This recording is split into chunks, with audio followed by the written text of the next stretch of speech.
harmonizing with nature. With over 4 decades of changing lives,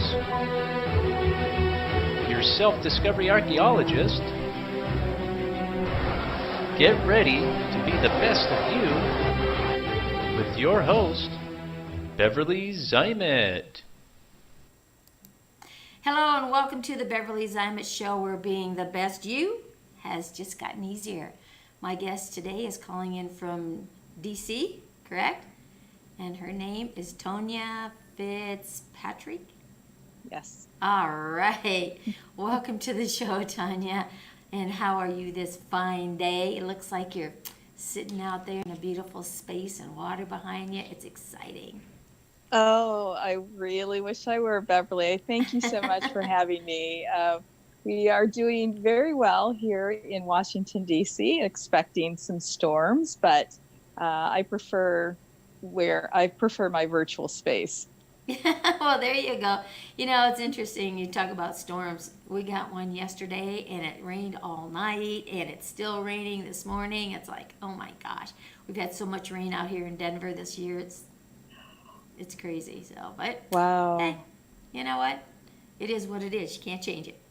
So. Well, hopefully that'll be followed by lots of snow, and you'll have a good ski season this coming winter. You know what? They actually had snow like a week ago up in the mountains. And, oh, wow. Yeah, and I think it was either 2 or 3 weeks ago, one of the ski resorts opened up, A Basin opened up for just the weekend because they had like 9 or 10 inches of new snow, and it was packed good. And so they opened it for just an elite few people, so it was a first come, first serve. Because they, you know, in February and March, that's their big ski seasons, right? And well, we all know where we were then, so they lost a lot of money, and it was one of the best ski seasons this year's ever. So, yeah. Oh, we'll hope for a better ski season. Yeah, we get back to some whatever that new normal's going to be, you know, right? Yeah. You know, there is the $1 million question. What will it be? Yes, it is. Well, you know what it's going to be? It's going to be what each one of us makes it.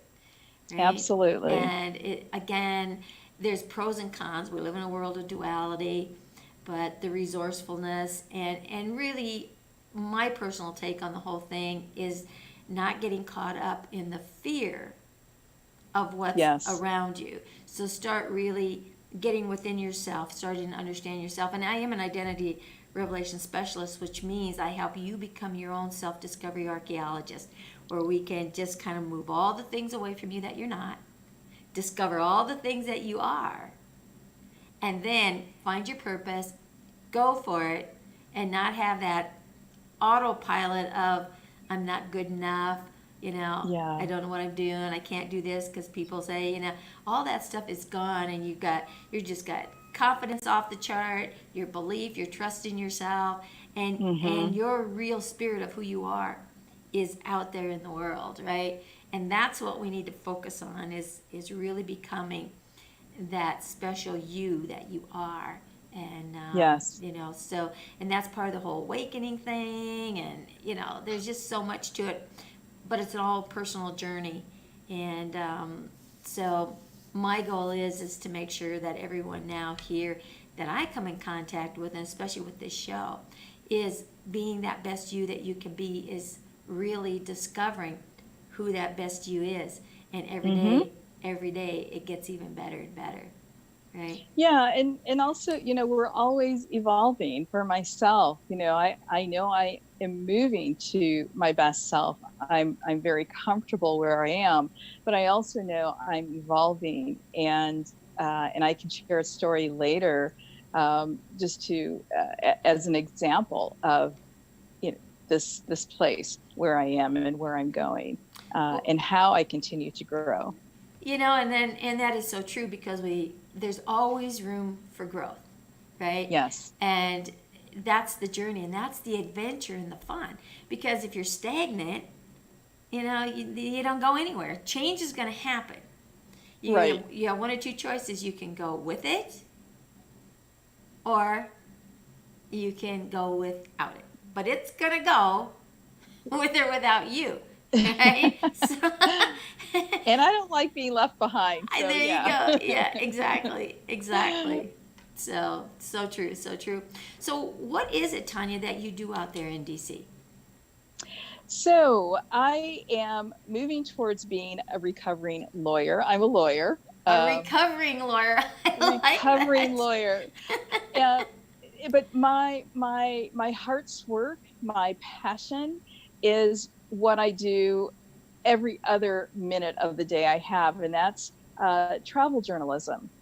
Oh, So my okay. yes, my husband and I years ago started a socially conscious travel media platform called World Footprints, and we use World Footprints to really connect communities. And we know, we have a very disconnected world today, Oh, and we see. that's an understatement. Yeah, I know. But travel is an ultimate connector. Um, I did a talk, golly, a couple of years ago. I've done 3 TEDx talks, and one of them I talked about travel as an antidote to divisiveness, aka racism. I'll take the euphemism away.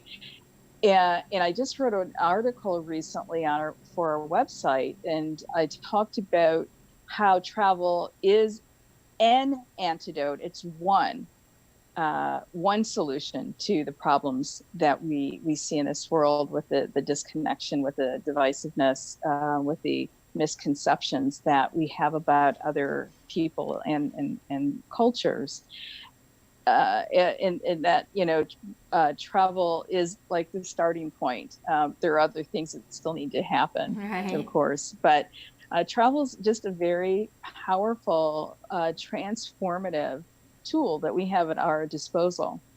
And so that brings more meaning into my life, Beverly, than practicing law. So, Well, uh, I would probably agree with that.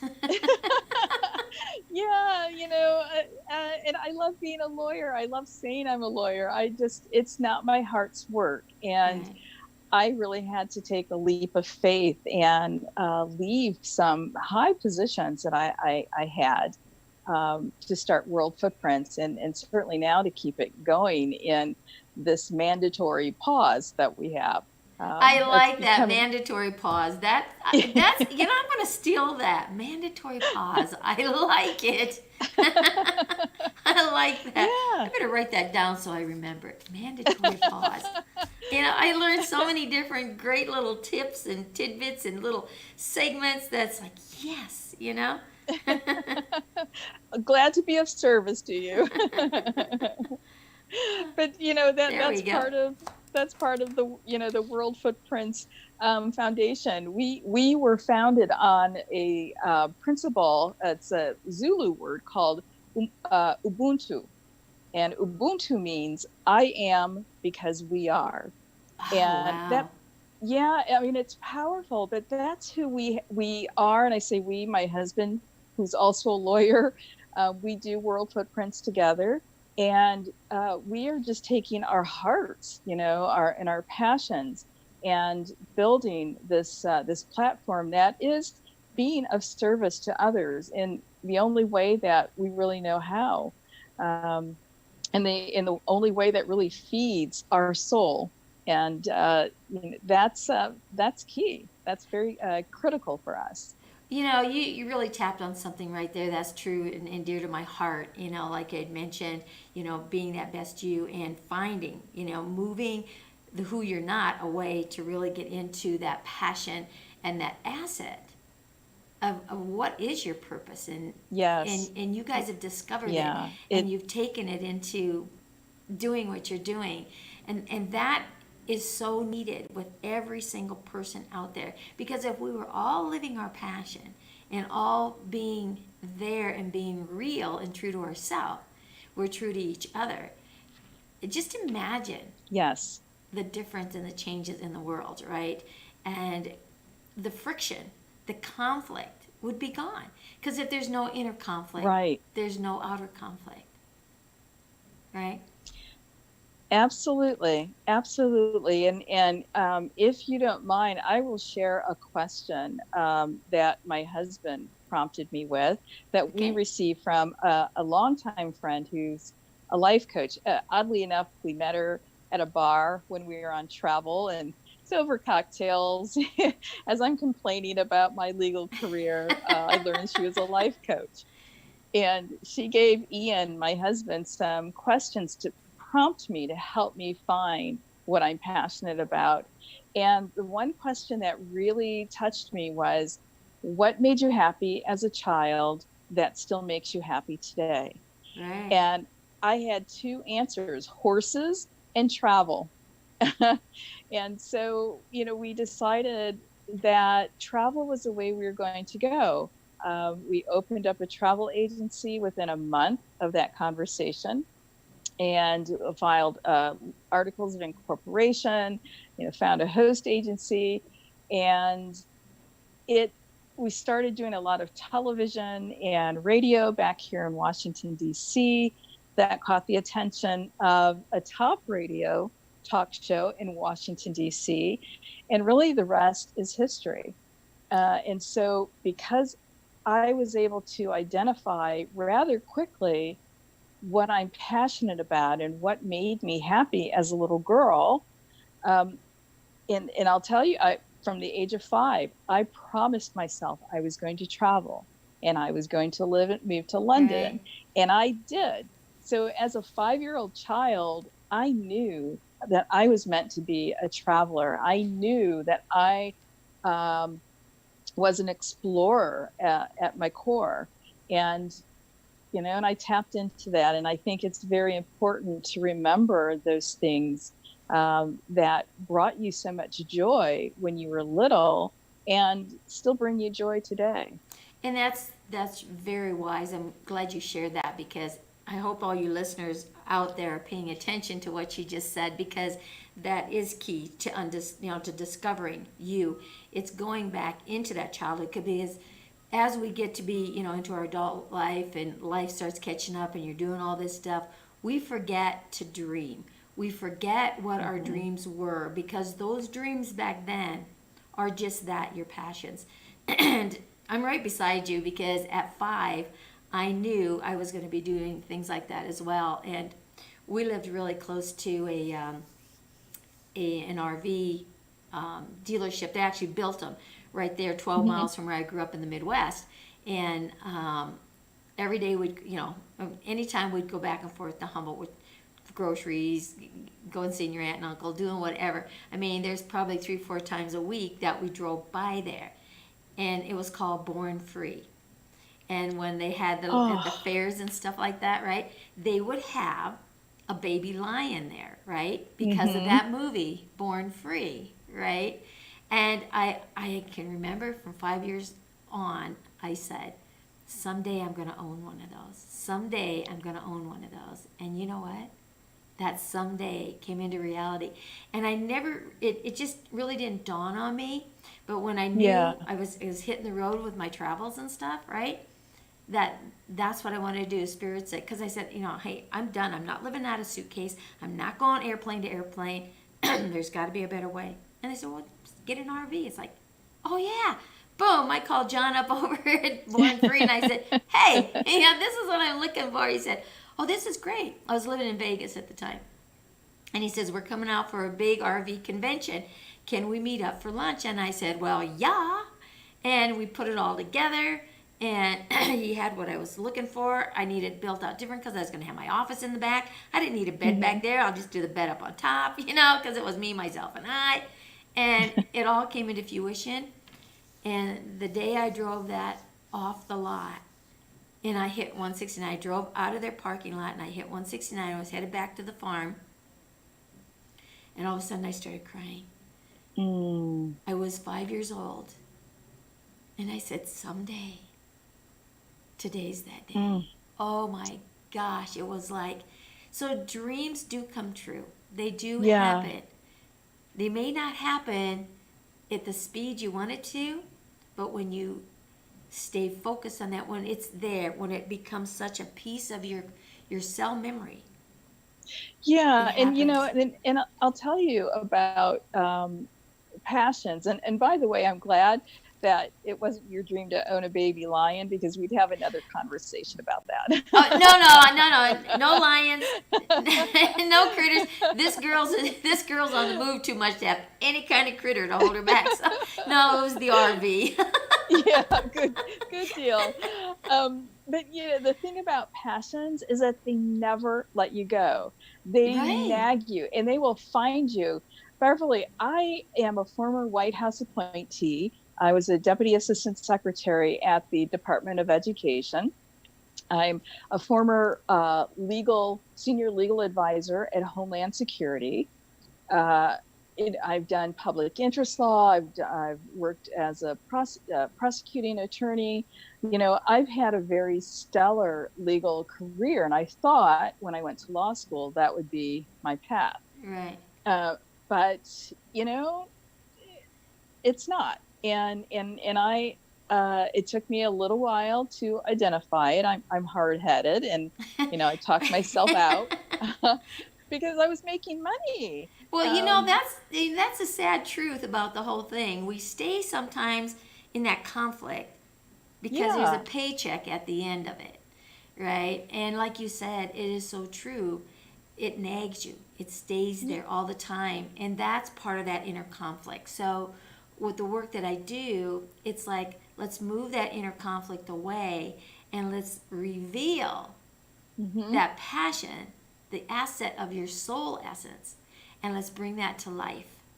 Yes. Right? Let's bring it to the forefront. And if you walk away, it's going to follow you and catch up with you, and you'll start wherever all you over go, again. you turn around, you're still there. Right. It's like baggage. If you can't unload baggage. Baggage from your past. I mean, it follows you. But it's good baggage. I might have to differ with that, because you can delete that old baggage. Well, let's put it this way: you don't delete the baggage, you delete the fuel that feeds the baggage. Right. No, there we go. This is a good type of baggage. This is the type of baggage you want to follow. Again, it's really getting back into that childhood thing, right? And be that expression of that, because it is key. That's part of the asset of who you are, coming from the heart of who you are. And this whole awakening thing they've been talking about for, 2-3 decades now, right, has really come into reality with all the things that are happening. We're getting ready to move into the age of Aquarius again. The last age of Aquarius was the hippie age. That's right. That's right. Come on, all right. It's that hippie age, okay? And so it's kind of neat being able to be in the midst of that first Aquarius, and now being in the midst of this Aquarius, and see the difference of what's going to happen. I'm excited. I'm really excited about it. And you mentioned something about your travels. Because to do what you do, you got to be there, right? And there's kind of a damper on that right now, right? Just a tad. Just a tad. Just a tad. But there's ways to get around it.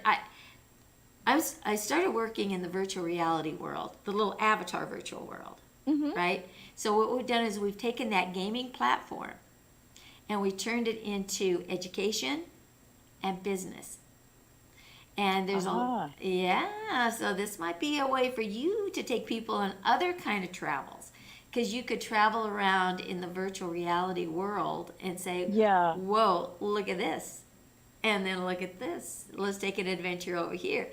And so there are ways to do that and to keep people's minds creative and moving out there. So we put together a networking group that's global. And so we're doing events right now, global networking events, where you have the vendor tables. So everybody has their own little table, the little avatars back there, and all your items are clickable, right? So it takes you to the website, takes you to sell your book, takes you to sell you whatever, right? It's really awesome. It's a lot of fun. We have speakers. We're putting all kinds of different things, that you can do. We'll go world hopping. It'll take maybe a half an hour or 45 minutes, and we'll jump to a couple other worlds so you can see what else is out there. People are using it for business now. we've actually had some of the schools come to us and say, we need something that's going to keep these students' attention because Zoom isn't cutting it, right? Right. Zoom isn't virtual reality. It might be virtual, but it's not reality, okay? Yeah. And so being able to take it to that second step, you can wear the Oculus glasses, and now you have that 3D experience that really immerses you into it 100%. It's not a mandatory thing, but it's a way to just take it to that next level. So we're having a lot of fun with that, and Are you using the hopping? I think it's called hopping platform. I no, was approached about. Okay. no, I we're know using. There's so many out there, but yeah, yeah. yeah. Yeah, it's interesting. Yeah, you can have a meeting in Oh yeah, Portugal, which is we have our board meetings in there, right? We yeah. and I'm putting one together too for just speakers and authors, and to where they Hmm. can come in an environment and have firsthand with editors, PR people, radio, TV. How do I write my book? Where do I get my ISBN numbers? Why it's important I own your own ISBN numbers? All these different Hmm. things. Hay House, I'm looking to see if I can't get Hay House and some of the big, producers there, and just to really, really make this the event that's going to be off the charts.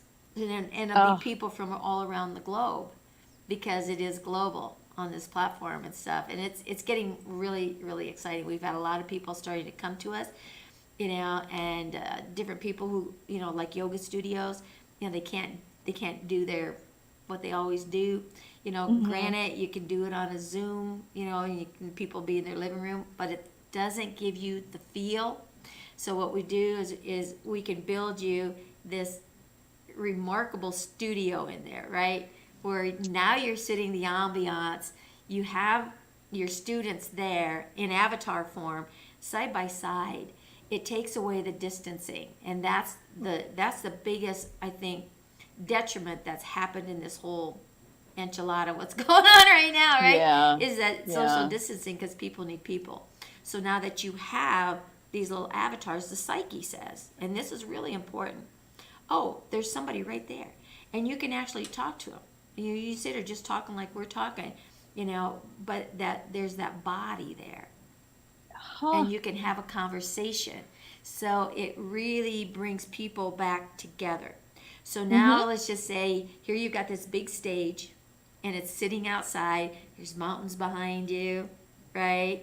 There's a little breeze. You can see the breeze, and the instructor has her little avatar up there on the stage, but with the screen behind her or him, they're standing there, like in video form, right? Live, like we are Yeah. just live, right? And then if you turn the camera around, you'll see all these little avatars standing out there on the grass, beautiful little grass, they all have their yoga mats, right? Because you can build that way, right? Oh, I And love it's like, that. all right, let's get Yeah. started. Everybody says, hey, where are you from? Oh, geez, I'm from Australia. Oh, yeah, really? I'm from California, right? Whatever the case is, right? and, and so here she has this group. Now you have the ambiance, you have the synergism in the room. She's on the stage Mm. because she can make those forms. But you have to remember, and this is where the separation is almost hard to do because you're in the ambiance. It's so real. You see the whole thing going on, right? Hmm. Because you're in it, you're watching it, but you're in your living room or your workout room or wherever you are, Yeah. right? But you're there. The psyche says, no, you're there with everybody else. And she's right up there, right? And now she goes, okay, let's make this move. And now let's make this move. Let's make this move. And whatever it is, right? That she's doing all these Wow. forms and everybody does it. Anyone that's doing yoga, Tai Chi, Hmm. Qigong, all of these different things that they can't do, and even workouts, right? I love that, and I mean, I'd like to learn more. I have a book coming out later this year. Oh, do you? What's your book? Yeah, the title has yet to be determined, but I think we're leaning towards the transformative power of travel. And it's not a memoir, it's not a How guidebook. about from travel to transformation? That works too. Yeah. Yeah, I mean, we're still working through it. I won't say it's in its infancy. I'd say it's probably in its adolescent stage right now. So we're still working through a lot of the language and I can teach tweaking you. even I some can of the teach you. chapters. I can teach you how to write a book in a weekend and publish it in a week. Oh my gosh. You know, First, I need the time. well, if you have 15 minutes, you have a chapter. Okay? So I Oh teach you my how to do the gosh. disciplines like that. Yeah, it's true. Yeah, yeah. I wish I'd had that when I wrote mine because it just kept on going and going and going, right? And Yeah. I went to bed one night and I'm thinking, oh my gosh, I'm never going to get this book done because just when I think I'm getting close to an end, something else comes into my brain and I start writing on that, right? And it's like, I don't know what I'm doing here, right? The next morning I wake up, I hear this voice, Beverly, you're not writing an encyclopedia. You're writing a book. You have tons of books there. Now Yeah. just pick one out of it and publish it. It's like, well, that was easy. So I just separated, ding, ding, ding, ding. The next week, it was up and published. But I didn't have a name like you did. I didn't have a name, and it's like, I got to name this book. Oh my God. Because I had this, and I had that, and I had this, and I had that. And I'm like, oh my gosh, what am I going to call this thing? And all of a sudden, boom. The power formula, heart mind connection. Oh, it's perfect. Oh, I like So, that. yeah, I so like that. so sometimes it's the last thing at the last moment, but it was really tough because I had to have a cover, and I didn't have a title to put on the cover. Well, I So think sometimes when we're quiet enough, and that's a lot of our problems. We're not quiet enough to hear that inner voice speak to us. And so right, I think you knew what your title should be. You just didn't hear it when it was exactly, first presented to you. right, So, right. and same with mine, but I love your suggestion. So when I talked to my book editor on Wednesday, actually I'm going to send her an email after we're done talking and ask her, okay, what do you think about this? Because we're at the point where we're pitching publishers. There's one that actually asked about me and this book, and there's another one that I had already spoken to and had expressed with the first iteration, had expressed some interest, and they're very big in the travel space. So either one would be good. Right, exactly, exactly. Yeah. Yeah, and just make sure you own your own ISBN number. I'm sure if you go to Oh that, they're yes. going to tell you that. Because you know what? There's a lot of people that are out there writing books, and Amazon makes it easy, right? Mm-hmm. Yeah, you just upload, and we print for you on demand, and we'll give you the ISBN number when they don't realize when he who owns the ISBN number owns the Yes. content. Yes. And I've shared that with a few people there because they were getting ready to put it up, and I said, you got your ISBN number? Oh no, they're going to give me one. I said, really? Did you know this? And they're like, what? And I said, yeah, they didn't tell you that, did they? Yeah. No. I said, Yeah. Read well, the fine print. Coming from the lawyer, read the fine print. that's exactly right. What?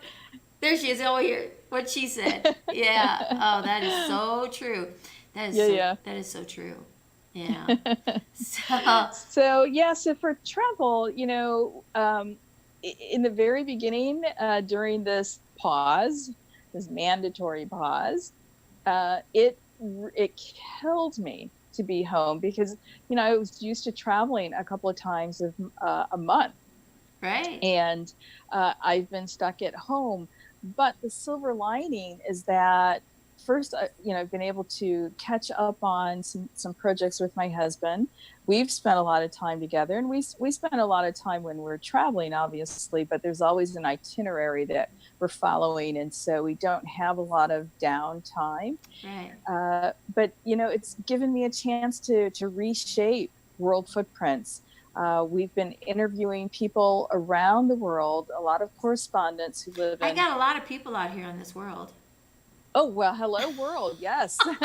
So we've been interviewing, a number of people from Afghanistan to South Africa to Australia, Japan, etc., about their COVID-19 experiences. And we did that as a way to connect people through our common experience. Well, you can And actually turn that into a book yeah, for travel experiences, traveling through.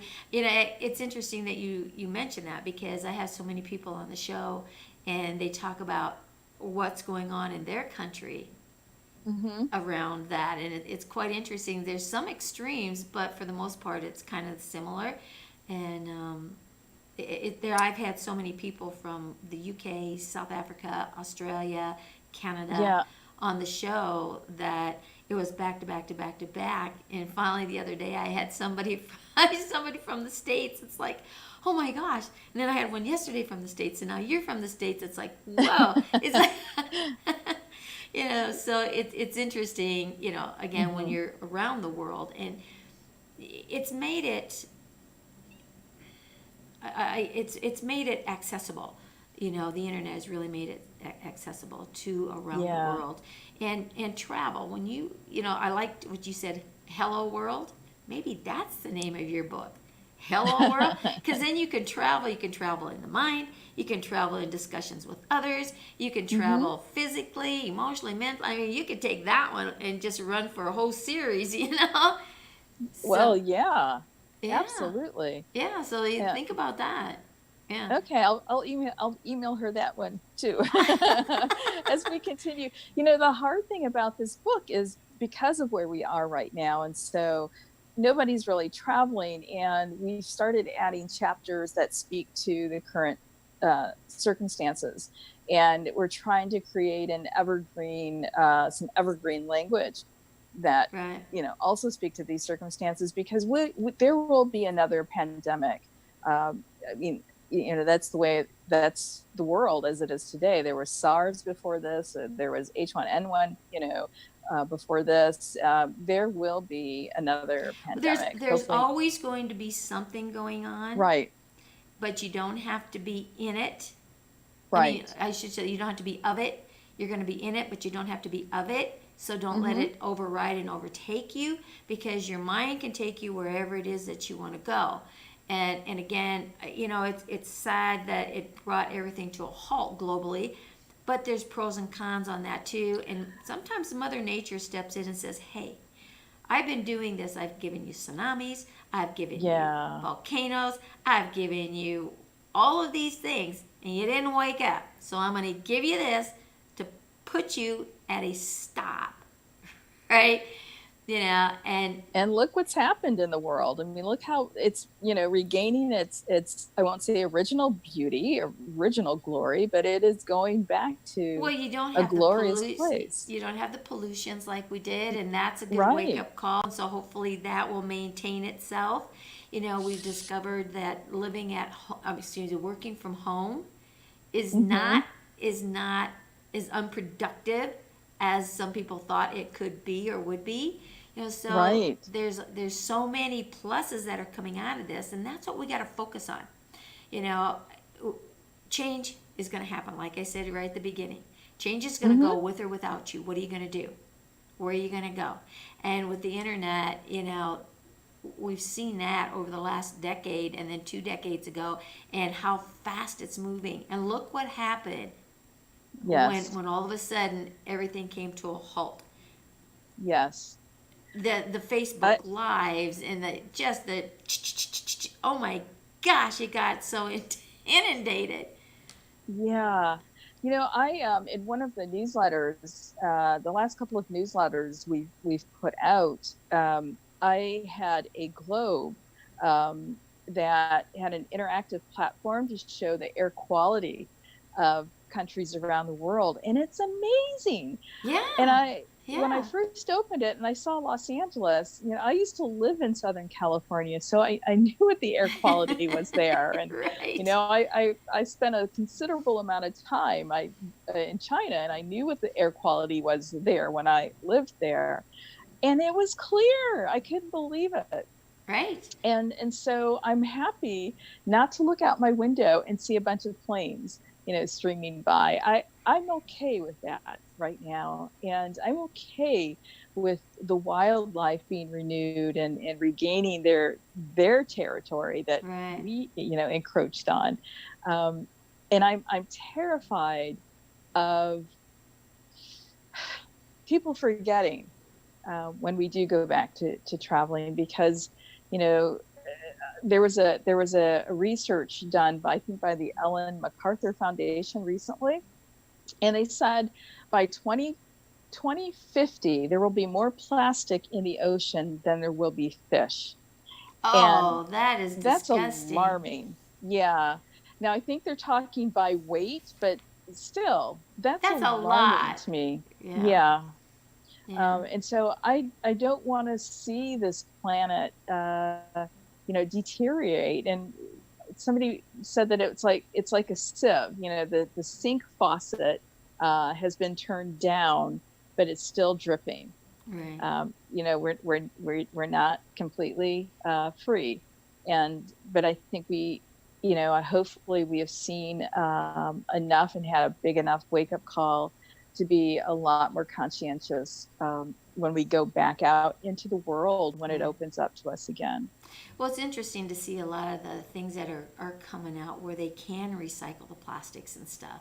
I'm all for recycling because, Mm-hmm. again, it started here, we formed it into that. And it can go from this and it can go into that. And to really Right. get creative with that because we have so much waste on this planet because there is an Yes. overabundance of everything, including food, right? Mm-hmm. Including water. But is it drinkable, pure water? What we've done to our water sources is that's devastating. So hopefully things will start coming back into some form to where we get back into the pureness of who we are. And it all begins with pure thoughts. Yes. Pure thoughts. Pay attention Yes. to what your stinking thinking is doing and then change it. Please. Yes. Right? And then, and again, that's what brings us back to this show. It's not Mm-hmm. only being the best you that you can be, it's being the best environment around you. It's creating a world that keeps getting better and better and more back to nature and the pureness of what it is. Nature will always find a way to bring itself back into harmony because that's the energy of it. Your body will do the same thing if you listen to it. If you listen to it, Mm-hmm. right? Because we are in a planet where we have the negative positive draws of energy. We have the different flows of Yeah. energies. It's all a vibration and it's all about remaining in harmony. When you're not in harmony, you're in what? You're in conflict. Where do you want to be? You want Mm-hmm. to be in harmony? You want to be in conflict? You have that choice. We have free will. What side of the fence do you want to be on? Right? And I had so much fun writing that book. I wrote a book on which side of the fence are you on? And that was a fun book. Right? So again, it goes back to choices and it goes back to change. Right? Mm-hmm. And it's moving through that, and we're moving out of the industrial age and we're moving into the technology age. You know, is it all pro? No. Is it Nope. all con? No. But which side of the pro or the con do you want to be on? Right? Where do you want to be? And going into that, like I mentioned earlier, that virtual reality world and what's Mm. transpiring there. Being able to take that gaming platform and reversing it into something that's more constructive by working in education Mm-hmm. and business, it's amazing. It's amazing, right?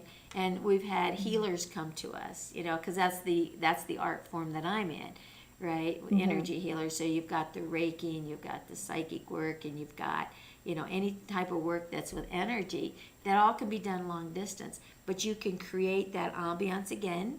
You can have them in that space. You can do meditations in there. You can have your crystal bowl things going if that's where you're at. There's so Oh, many things that you can do and be able yeah. to go on different journeys into the depth of that world of meditation. Sometimes, it's a little difficult to be able to calm yourself down enough to really get yourself in those deep states of alpha and theta where things really change and start happening and where Mm-hmm. that peace is created throughout your cell memory.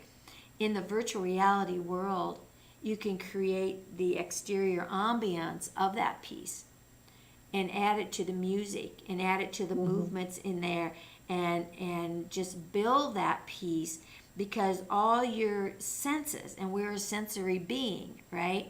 So when the mind can see it, it can hear it, you can feel it because your whole body starts to tingle through it, and it's almost like you begin to smell the flowers or the trees or the wind, so all your senses are being heightened in there when you walk into it. Then when you start your breathing and getting into the meditations, you're like there really fast. So, it would be really interesting for your session, if you could do it, is to have a labyrinth, a virtual labyrinth. Well, you can. You can have anything in there you want. Oh yeah, because your little avatars walk around, right? So you can create that labyrinth, and then you can go into it, and you can walk it, do whatever you want. It's there. I it's love done. those. I love those. Well, I'm going to have to take a walk through your virtual I'm labyrinth. going to have to take you for a walk in there. I think you'll be pleasantly surprised and amazed. Yeah. Yeah. So. Yeah. So I just want to share a resource for your viewers, for traveling. Okay. We talked about, virtual, and one of my favorite resources is explore.org. And on Explore, okay. Yes. Oh my gosh. I could spend hours on explore.org. They have a ton of cameras at different sites, a kitten rescue for one, which I spend a lot of time in, an African safari, and a polar bear reserve. They have one in northern Canada that captures the northern lights, and mind you, I haven't been able to see the northern lights, and I'm on a quest because we haven't even seen them in Iceland. We've missed them. So, every time I wake up, it's either too light or too cloudy or whatever, but my timing hasn't been right to capture the northern lights. But the point is that, it's so immersive. There's one camera that showed grizzly bears. I think it's in Alaska. And they showed them feeding. It's salmon season. The salmon are migrating. Right. And it was just the coolest thing to watch. This bear go to work finding food for itself. Now it got a little gross after he caught a salmon. You could see him, stripping it apart, and then you have the seagulls nearby. The little scavengers they are, waiting for their bits. But it was, it's just very interesting to see nature at work. And so that's how I escape, in addition to the interviews that we do with people around the world. Yeah, there's so much that you can take with travel. Yeah. A lot of people associate travel with, you get in and you go somewhere. Get in here and travel sometimes, because it's endless, right? Yeah. Right? Yeah, and I'll say, when the world opens back up to us again, when people start traveling again, I would really encourage people to travel slower, to take your time at a destination, get to know the locals, get to understand and appreciate the culture, try the local food, for goodness sake, and really just immerse yourself. And I think people will start traveling a lot slower. I think so. The RV world has really opened up. I've been on the road since '97, and I'll never go back to being in one spot. Never, never, ever. I've been in every state of the union. I've been, through Canada. I've been in Mexico, not by choice. It was like, oh, I want a trip there. Okay, I guess I'll go. Type of thing. That part didn't interest me, but I've been overseas. There's a lot of places I haven't seen that I'm looking to see and everything. But you're right. When you go somewhere, take the time to really see what's there. Spend that time. A lot of people are saying, oh, well, we're going to go up to Yellowstone. Yeah. Oh my God, how long are you going to be there? Well, we got a day. And it's like, seriously? You got a day? Oh my gosh. You could spend a week, 2 weeks right there in Yellowstone. I mean, I actually lived for about 4 months outside of Yellowstone towards Cody on that East Gate. And we were in Yellowstone probably 3 times a week, going in different areas and arenas and adventures. And I have a friend named Cody who is an artist, and I'm telling you, this gentleman, the sceneries that he paints, and he usually, you have a scene artist and then you have one that can do photos. He's great at both of them. Well, he was commissioned by one of the big nature magazines to paint 300 unseen waterfalls of Yellowstone. So he goes back into the depth, and he told me, he said, Beverly, you come up next summer. And he said, I'll take you back there. And I said, oh my gosh, I'm going to come. Oh yeah, you bet. You know? And I think you need a travel journalist to capture those moments. Oh, well, there you go. You know, it's funny because I was always thinking, you know, I should, you know, because all the places that I've been, you know, I should put together, you know, and get paid for this, you know. But because usually every place that I go, I'll do a recording. Here I am, and I'll show the areas and stuff like that. I was up at Custer's last stand. There's a restaurant outside of there. They were, I guess it was Oprah, took one restaurant in each state to be the number one, and they were picked the number one restaurant, right? Wow. And so I didn't know that, you know, until I got there, because I wanted to get fried bread. That's just one of my loves. Okay, I love the native fried bread, and so I stopped there to get one, and I saw the poster there, and I'm like, So I talked to the owners. They're privately owned, right? And I said, can I do a little interview about your place of business here? Yeah, sure. So started it up. We did a little video. Here's we are. This is the person that owns it. You know, they're number one in Oprah's book. And we just did maybe 10 minutes, right? It was awesome. It was awesome. So I've done that in a lot of different areas, right? Yeah. And which is fun. I mean, that's the purpose of traveling, you know, just those new explorations, those new experiences. I wish I yielded the influence of Oprah. Maybe one day I'll get there. Who knows? It's a who you know where. Right.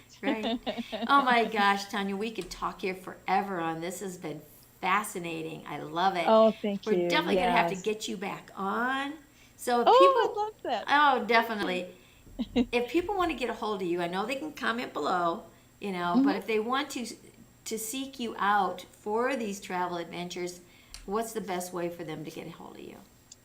Well, our website is worldfootprints.com, and footprints is plural, worldfootprints.com. There's a contact us page. All of our social media platforms are at World Footprints.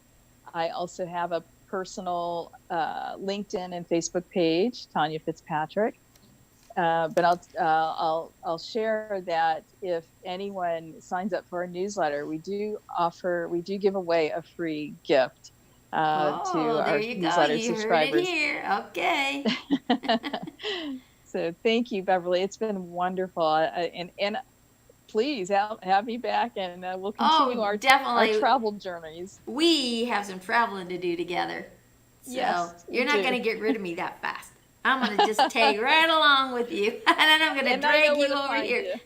Yes, you know where to find me, right here at the Beverly Zimet Show, right? Right.